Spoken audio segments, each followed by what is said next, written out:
Good afternoon, everyone. I'm Alejandra Castillo, Assistant Secretary of Commerce for Economic Development, and thank you for being with us today. I want to thank all of you for the thoughtfulness of your proposals and the time and effort you put into completing them. As part of EDA's 6 American Rescue Plan grants, the Good Jobs Challenge received an immense response from all 50 states and 5 territories, evidenced by the 509 applications we received featuring innovative ways to seed and scale workforce training partnerships across the country. Across this tremendous application pool, we received $6.5 billion in funding requests. That means 13 times more than the $500 million made available through the Good Jobs Challenge. In the end, 32 of the 509 applications were selected for funding, a number that amounts to only about 6% of all applications chosen for funding. While I know this is not the outcome you had hoped for, it is my sincere hope that the commendable work you all have done to this point does not end here. My ask for you today is to keep collaborating, keep sharing ideas, and keep working together to refine and execute your vision. Through your efforts, your coalition can create pathways to good jobs for workers in your communities. The purpose of this webinar isn't just to thank you for applying, but to help you continue the work you have already started. Today we have a full agenda that includes discussing the proposal review process and what made for a strong Good Job Challenge application, providing best practices for future EDA proposals, and to talk about other available federal, state, local, and philanthropic funding focusing on workforce development. We hope that this session is not just informative, but that it is also inspiring you to keep moving forward, inspiring you to working together with key stakeholders in your communities, and to create a skilled, innovative, and competitive workforce. Doing so will expand career opportunities for more Americans to reach their full potential and to secure good-paying jobs. Thank you. And with that, I'd like to pass it on to Michelle Chang, Deputy Assistant Secretary of Policy, who will take us through the next steps of this session. Michelle, over to you. Thank you, Alejandra. And welcome again, everyone. It's so great to have you here.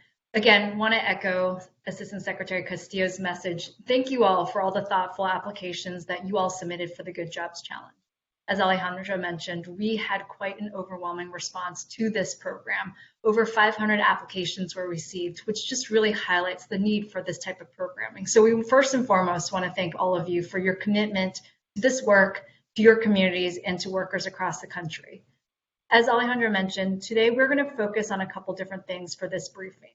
We strongly encourage you to take some time to look at what we've provided here and certainly ask any questions that you may have.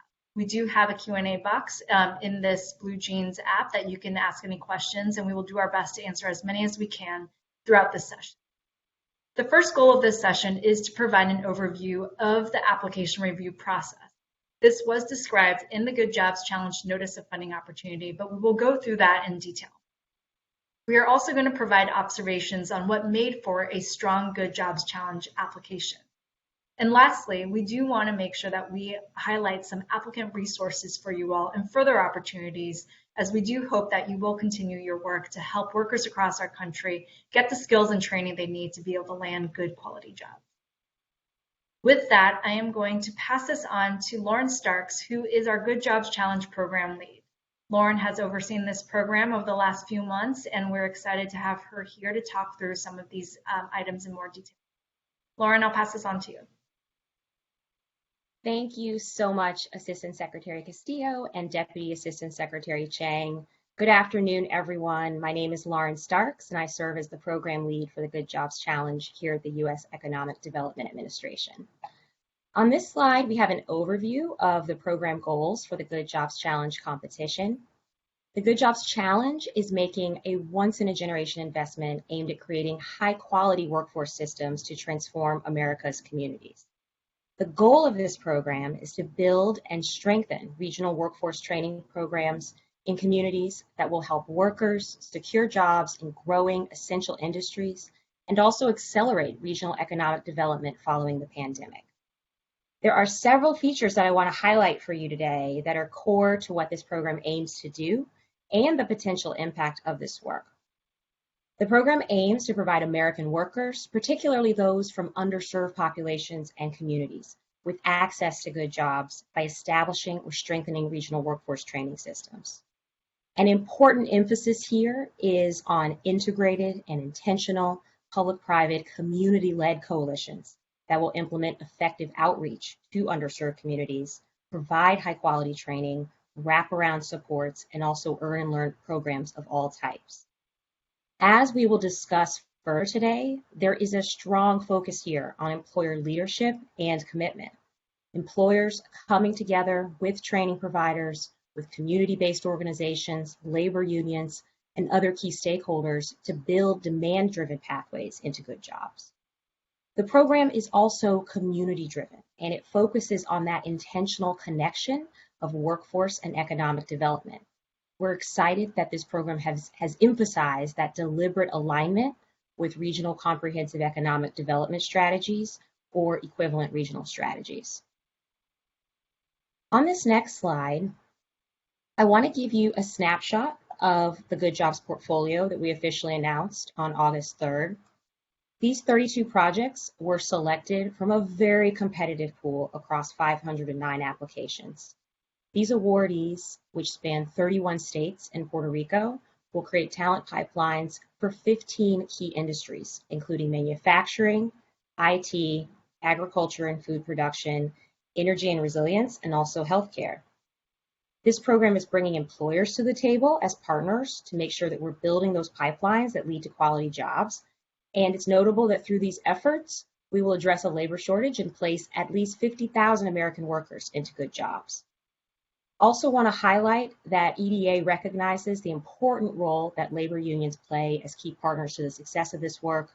There were over 100 proposals across the 509 that included labor partners or commitments to place workers into union jobs. And among these proposals in the portfolio, 16 reflect such engagement. It's also important and very consistently aligned with EDA's priorities and the coal community's commitment and focus on Indigenous communities that we have 11 projects that are Indigenous serving and 5 awardees that will focus on coal communities. On this next slide, I want to give a preview here of the map of the portfolio. As I noted, 31 states and 1 territory. And what I also want to note here is, of course, this regional diversity, but what's underlying this map. We have projects that are serving urban areas, rural areas, projects that are serving 2 or more states, and we also have a proposal here that reaches 11 states. It's a national project. So, as I noted, all of these projects are aligned to their CEDS or CEDS equivalent plans, and many included support from their local economic development district.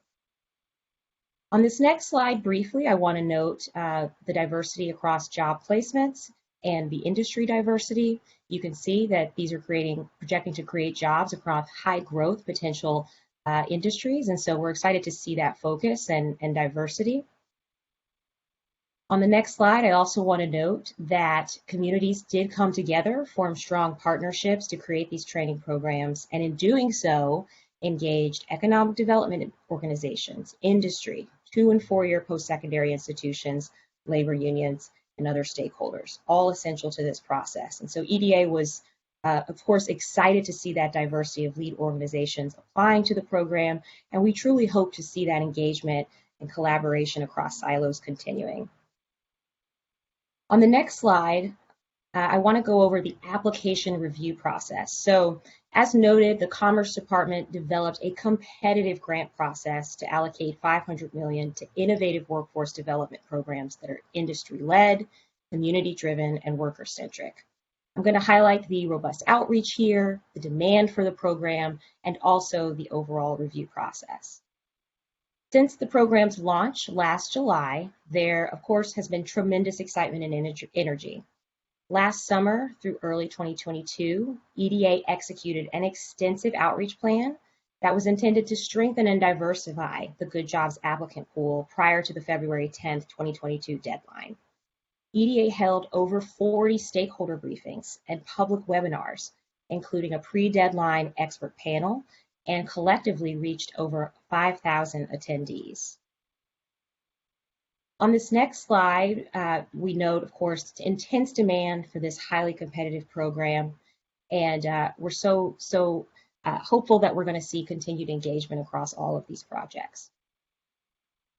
On the next slide, I want to note that what you see here is 3 primary phases across the application review process: our technical review phase, merit review, and selection.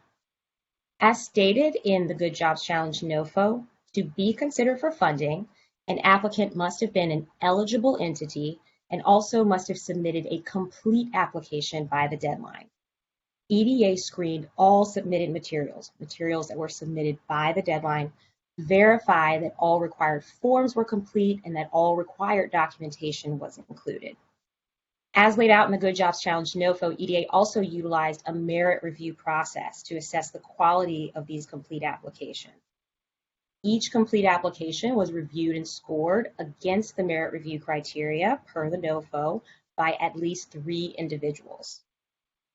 At the conclusion of merit review, the ranked applications were forwarded to the grants officer, which is my role, for final selection and decision. The grants officer could only select applications that differed from the highest ranked projects by applying the Notice of Funding Opportunities selection factors, and those selection factors are in the NOFO. On this next slide, we want to highlight the 8 merit review evaluation criteria. Applicants were provided technical assistance and briefings before the deadline and encouraged to review these 8 merit review criteria in the NOFO. And to support understanding of these criteria, EDA was pleased to offer further support and TA, and as I noted, hosted an expert panel and released additional resources that were based on the NOFO. So on this next slide, I want to walk through a few quality indicators and key elements of a strong application. We did reiterate these prior to the deadline through technical assistance and through our Good Jobs program resources. And so just want to share some high-level insights before we get into a walkthrough of some of the merit review trends. So as noted, first key indicator here, this program is focused on ensuring employers are coming to the table as partners, that they're engaged in articulating the demand and skills required to make tangible commitments and focus on effective training programs. And so this leadership included commitments to provide paid work and learn experiences, such as registered apprenticeships. And then a strong signal of quality was to see that engagement from the very beginning and close work with employers to design the program. The next indicator here was the intentional connection between the holistic integrated approach to intervention. We really focused on how these projects included comprehensive strategies for mitigating barriers. Additionally, wanted to see intentional connection between training and employment, the project effectively setting participants up for job success through that close partnership with employers and with other providers to help participants make transitions to jobs. And then equity, of course. So these projects all are focused on expanding access to the workforce and increasing labor participation through a focus on equity and through that focus, as I noted, on underserved populations and communities. I think it's important to note that this is inclusive of many facets of equity. It's not a one-size-fits-all approach. The program is impacting communities that represent the fabric of America, from working parents to communities of color, veterans, formerly incarcerated individuals, individuals in recovery, individuals with disability, the LGBTQ community, rural communities, and communities facing high and persistent rates of poverty. What we looked for here was this intentional, strong commitment to equity and the deliberateness as evidenced through clear strategies to recruit participants from underserved populations and communities, and to also provide those participants with wraparound supports to make high-quality training and good jobs more accessible. Also looked for a strong integrated coalition, that clear leadership and governance, and that capacity and long-term support that could sustain this work beyond the grant period. And then we also looked for strong connections between workforce and economic development, again, noting that intentional alignment with the relevant comprehensive economic development strategies or equivalent strategies. So on this next slide, we'd like to share some Some insights and trends noted from the merit review process. These are based upon those 8 merit review criteria that I noted in the earlier slide. This first trend here relates to development of key plans to support regional workforce training systems. We encouraged applicants to consider the roles and responsibilities across their coalition, to focus on how those coalitions and that program delivery piece comes together in clearly coordinated and integrated ways. And what a trend here was that stronger proposals did generally identify that rationale, timeline, that alignment of key stakeholders who were at the table. This was evidenced through letters of support and other documentation. And the plans were tailored to face the barriers of underserved communities and to address the wraparound services components. Weaker proposals generally lacked such evidence. You could go back to the previous slide, please. Weaker proposals generally lack that evidence and also some of the plans and resources to address those barriers.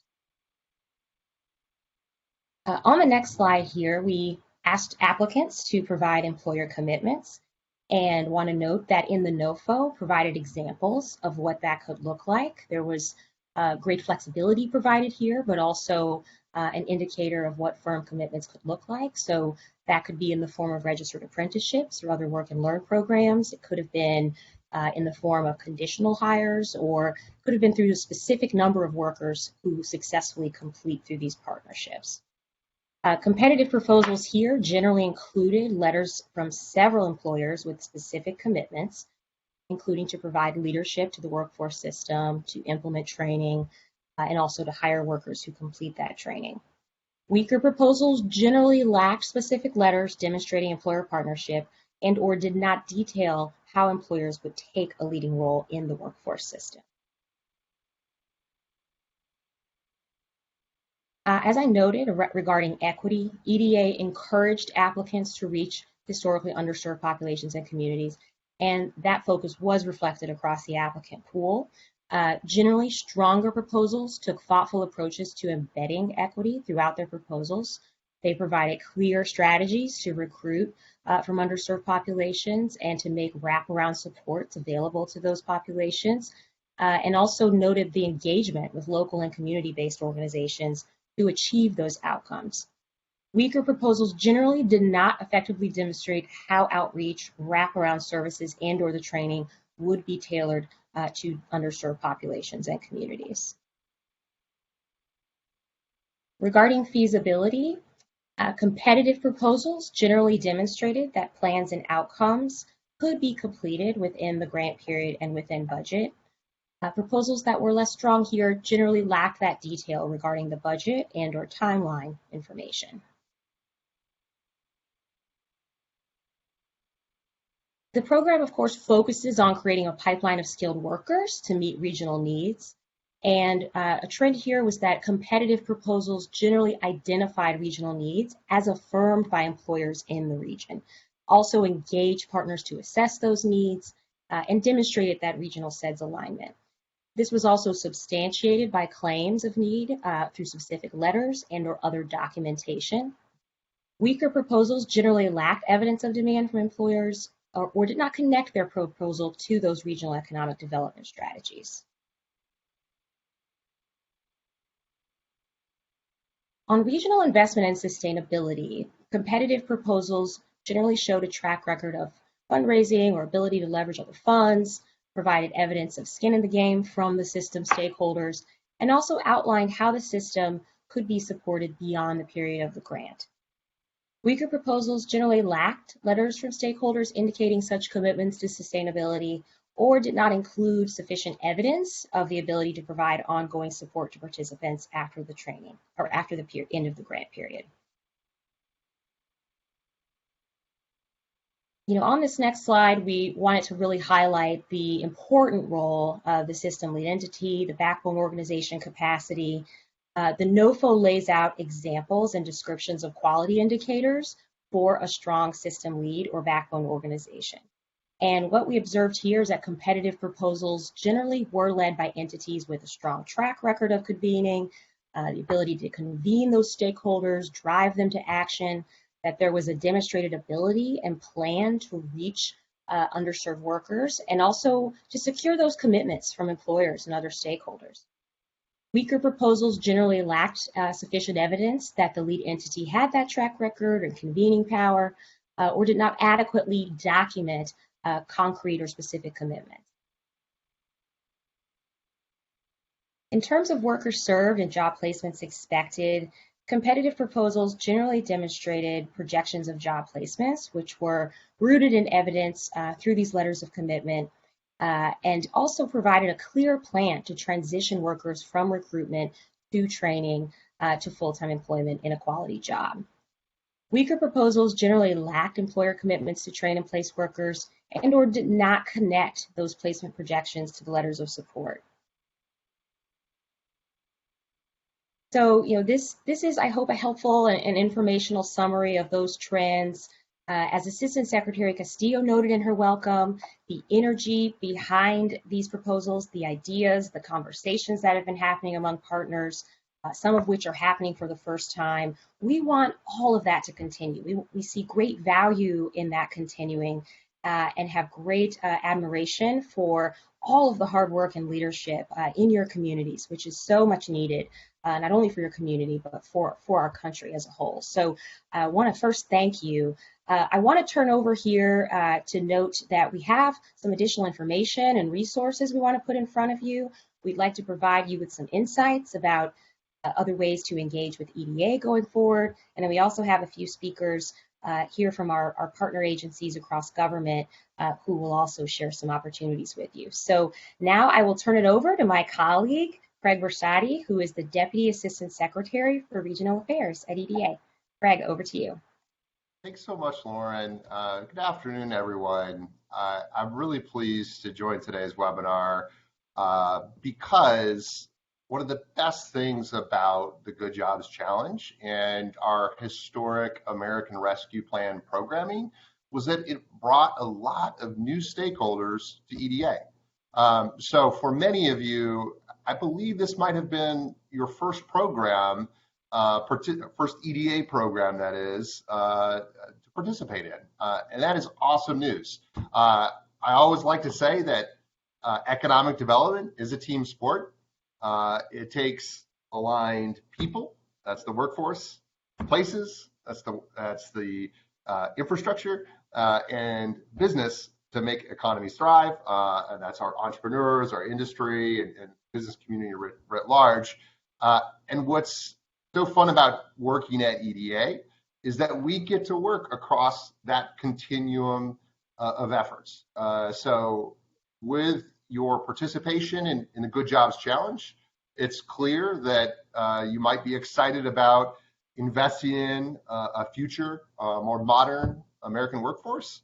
And to do that, sometimes you might need more resources or different resources than just training.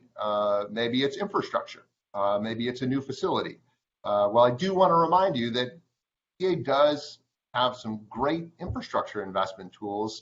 And historically, we've been in the business of building and expanding training centers, technical colleges, and other types of facilities for decades. One of the best resources you can use to learn more about our grant making and the different ways that we support stronger regional economies is checking out our press room. If you go online and just read some of our press clips, especially now, the volume of work that we're doing, we're constantly investing in just a huge diverse array of projects, again, across that continuum of economic development. And that continuum sometimes starts with just a plan or a strategy. So for those of you that might be in the more nascent stages, trying to figure out where to begin and strengthen your regional workforce training efforts, it might be worth exploring some planning or technical assistance grants with EDA. And the best resource for you to leverage to learn more about EDA and our menu of offerings is your local economic development representative. And that's right there in the second bullet, eda.gov/contact. All 59 states and territories have a dedicated EDR, economic development representative, focused on supporting their respective states or territories. But again, I would really encourage you all, if you're new to EDA, to just thumb through some of our other work, whether it's our program websites, our press releases, and more, to get a familiarity of how we support different needs in communities, whether it's infrastructure planning, et cetera, because we hope that this has started a conversation, an ongoing conversation with your organization and your communities. It is a team sport, and certainly is a longer term effort. So excited to continue these conversations moving forward, and also to add some additional flavor or ideas to the conversation are some colleagues from across other departments and the White House. Lauren? Thank you so much, Craig. That was very helpful. I'm going to hand it over now to Brittany, who is going to join us for a few words about the Talent Pipeline Challenge. Brittany, over to you. Thank you so much, Lauren. And hi, everyone. We are so happy to be here with you. First of all, thank you for your commitment to creating pathways to good jobs for everyone in communities all across this country. We are so grateful for your efforts. As Lauren shared, my name is Brittany Stitch, and I work here at the Domestic Policy Council here at the White House. And I'm going to chat really briefly with you all about a new initiative that we just launched, which is called the Infrastructure Talent Pipeline Challenge. I know this is something that you all know, that the bipartisan infrastructure law is really a historic opportunity to rebuild America with safe, reliable, and resilient infrastructure.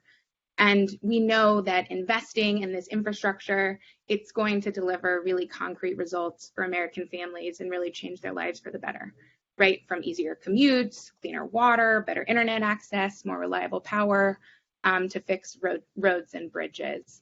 And this is something that we have started to see the impacts and really starting to feel that it's creating impacts in our communities, creating better jobs, and really transforming our communities in better ways. But we also know that for the bipartisan infrastructure law to really provide a unique opportunity to not only rebuild and improve our infrastructure, but really to expand and create pathways to high quality jobs for everyone, this is work that will take all of us.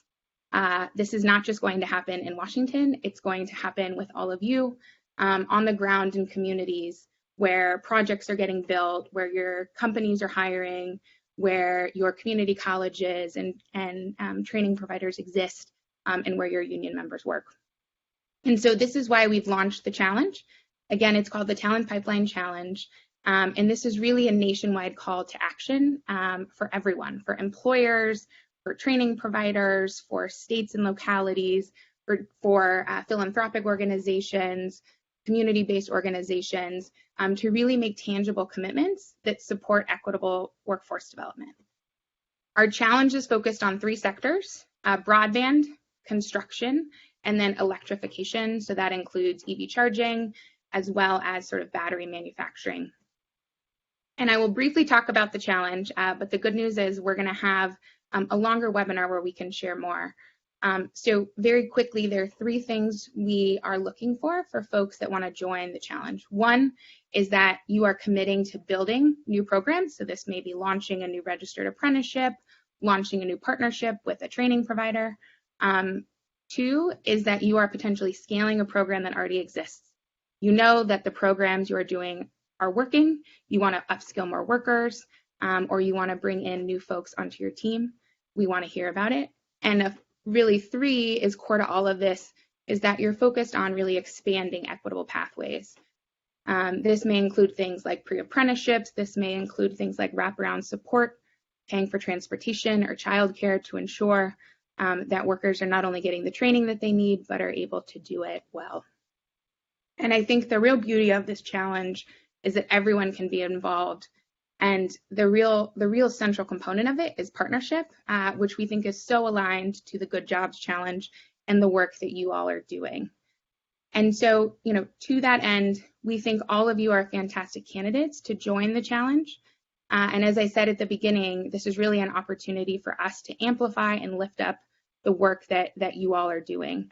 And so we will be in touch with all of you. We'll be hosting a larger webinar next week to talk specifically about how you can make commitments. And we will also share our contact information so that we can answer any questions that you have. We are excited to share more, and thank you again for your continued efforts to create fantastic jobs in your communities. Thank you so much, Brittany. We're so excited about that opportunity and look forward to further engagement. I'm going to hand it over now to DeAndre Jones, who's going to say a few words about opportunities. Hi, good afternoon, everyone. I'd like to say thank you to EDA for inviting me here today to speak about the opportunities that we have here at the Department of Education. On behalf of Secretary Miguel Cardona, I bring everyone. My name is DeAndre Jones. I'm the Acting Chief of Staff here in the Office of Career, Technical, and Adult Education at the U.S. Department of Education. We're affectionately known as OCTAE. OCTAE administers and coordinates programs that are related to adult education and literacy, career and technical education, community colleges, and correctional education efforts. I'm just going to take the next minute or two to tell you about a couple different opportunities that we have and some other initiatives that you may want to be a part of. Relative to career and technical education, posted on the Perkins Collaborative Resource Network website, which is cte.ed.gov, are updates for new opportunities to assist you in increasing access and expanding your important work in career and technical education. Another initiative that may be of interest to you in the future is the Work-Based Learning Ecosystem Challenge. It's an open innovation prize competition to expand high quality work-based learning opportunities for career and technical education students during high school. This project will encourage collaboration among educators, business and industry, workforce professionals, and community stakeholders to benefit students with career development and preparation. I would also like to make you aware of a proposal, a $200 million proposal for career-connected high schools, which would be in President Biden's fiscal year 23 budget, to build capacity and system models of excellence. The purpose of this career-connected high schools is to support alignment and integration between secondary, post-secondary, and career, leading to improved post-secondary and career outcomes for students. Stay tuned for more information and more developments on career-connected high schools. Lastly, our colleagues in the Office of Post-Secondary Education, they will be releasing a notice inviting applicants in the Federal Register in the next few weeks for an opportunity that will address the workforce shortages, and it might be some opportunities for you to get involved in some other workforce development opportunities. So again, stay tuned to the Federal Register to get more information. And I say thank you again for having me here. Thank you so much, DeAndre. I'm now going to hand it off to Karen Bobo, who will say a few words about the Department of Transportation opportunities. Good afternoon, everyone. Thanks, Lauren. I appreciate it. Briefly to talk about what's going on in the Department of Transportation from a workforce perspective. We have several grants or notices of funding opportunities that will be coming out, as well as the bipartisan infrastructure law changed some of the federal rules and expanded them for how federal dollars can be used for workforce. So first, there will be the Federal Transit Administration will have their low no admission grant that will be coming out, and they are allowed to use 5% of that funding towards workforce development activities.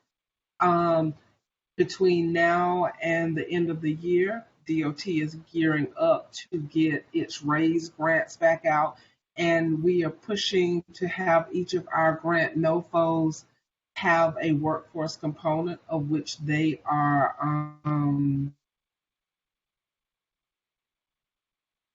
being advancing forward. So RAISE is anticipated hopefully to come out in October, and then another probably 8 million will be out before the end of the year. RAISE will be probably a couple of billion or so. Then there's Bill 13007, which I typically call it 23 USC 504E. For federal highway apportioned programs, it allows state departments of transportation to take their apportioned funds and take it and use 100% for workforce development with no match. So state DOTs will be gearing up to do some workforce development initiatives because they will need workforce in order to do their jobs, both at the contractor level as well as the state DOT level. So that's a little bit about what's going on in the Department of Transportation. Look forward to hearing a lot more from each of you and hopefully seeing you on some of the grant proposals. And with that, I'll turn it back over to Lauren.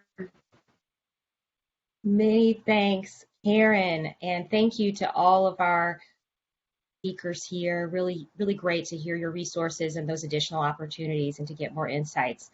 We will put together and share some additional information summarizing this for you. We also have exciting opportunities that have been shared by our colleagues at the Department of Labor, which we will incorporate into some resources for everyone.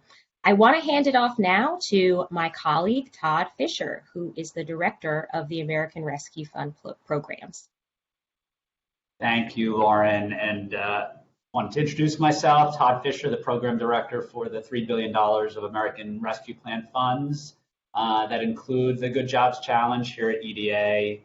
And I want to truly thank all of you for the huge amount of work that went into your application. It was obvious and hugely appreciated. And I want to emphasize how excited we are by the overwhelming demand for the program and how impressed we were with the innovation, the coalition building, the momentum that this competition generated. I know that that means that there were all of you that were not granted awards, but we sincerely hope, and I hope we're showing you by this webinar and some of the resources we're bringing to bear, that the progress and the momentum that was catalyzed by this program continues for all of you. What I wanted to do in closing, I just wanted to stress in my own words the 3 or so key themes that I think underlie the whole Good Jobs Challenge program, which in our mind was meant to be industry-led, community-driven, and worker-centric. And theme number 1 that I wanted to emphasize that hopefully has come through today is our intentional connection between workforce and economic development. Meaning we were looking to see applicants that really started with that regional and industry strategy and actual demand for talent, and then work backwards from that regional strategy and that demand. And we were looking for bringing employers to the table as real partners with real hiring and other commitments. That was a big underlying theme, and we saw that in spades across many of the applications. The second core theme that we were really focused on and hope continues as well is this strong, integrated public, private, community, educational coalition, where the focus was on creating holistic, connected workforce systems that clearly and intentionally connected training and employment together. Again, we saw a lot of evidence across these applications. And third was a deep, deep focus on equity. And equity in a broad definition, meaning obviously populations impacted and affected, but also communities, organizations, specific approaches to outreach, and wraparound services to decrease the barriers. Those 3 things were what this program was really about. And ultimately, we were looking to provide American workers with the skills and the support and the access to attain quality jobs and middle-class careers and lives, and at the same time to provide companies and industries with a trained and engaged and diverse local workforce. And in our minds, the theory of the case is that by bringing both of those things together and focusing on both of those, that you could create a virtuous cycle where the overall region benefits by becoming more attractive, more dynamic, and more regionally and globally competitive, and ultimately driving that economic development and showing that clear connection that talent development has with economic development. So in closing, I want to say we are deeply excited by the momentum this program has generated and the potential we see in all of your applications. And it's our sincere hope that the impact of the Good Jobs Challenge is not for naught for all of you, that you continue the great momentum that you have, that you take advantage of some of the resources and other funding opportunities that you've heard about today and otherwise, and that the impact of this program goes well beyond the 32 grantees that we are funding. We thank you very much for your time and hope you have a wonderful day.